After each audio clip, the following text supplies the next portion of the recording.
या या रब्बिल आलमीन असांजे दुआयूं घुरियूं या अल्लाह जेके जंहिं ज़िले घोटकी के खाधो आहे उन्हनि खे गर्क निस्त नाबूद करनि ज़िंदा पंहिंजे हुन में वात में मुंहं में जीत विझनि कैंसर खां वधीक बीमार ॾियनि उन्हनि जी औलादनि खे ऐं उन्हनि जे कबीले खे जंहिं पंहिंजनि खे ड्यूटियूं ॾिनियूं ऐं ग़रीबनि खे ड्यूटियूं न ॾिनो हक़ खाधऊं ऑफिसरनि MP MNA नी या अल्लाह जंहिं ज़िले घोटकी में तबाही कई उन्हनि जे बि घरनि में ऐं औलादनि में बेसकून करनि तबाही ॾियनि अल्लाह उन्हनि खे ज़िंदा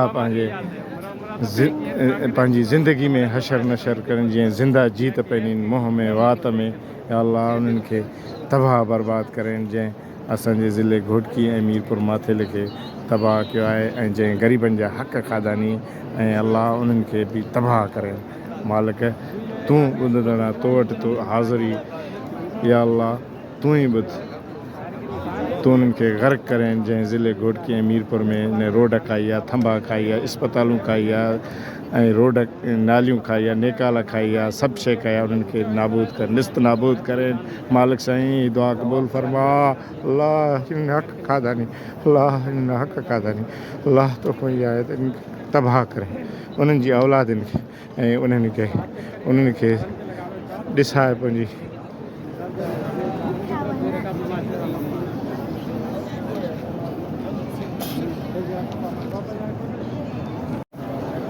या अल्लाह असांजे भाउ नसरुल्लाह गॾाणी खे हिमत ॾे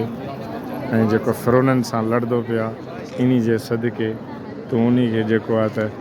हिमत ॾे अञा वधीक ताक़त ॾेसि जज़्बो ॾेसि दुश्मन दूर वॾी हयाती ॾेसि ऐं दुश्मन दूर हुजनीसि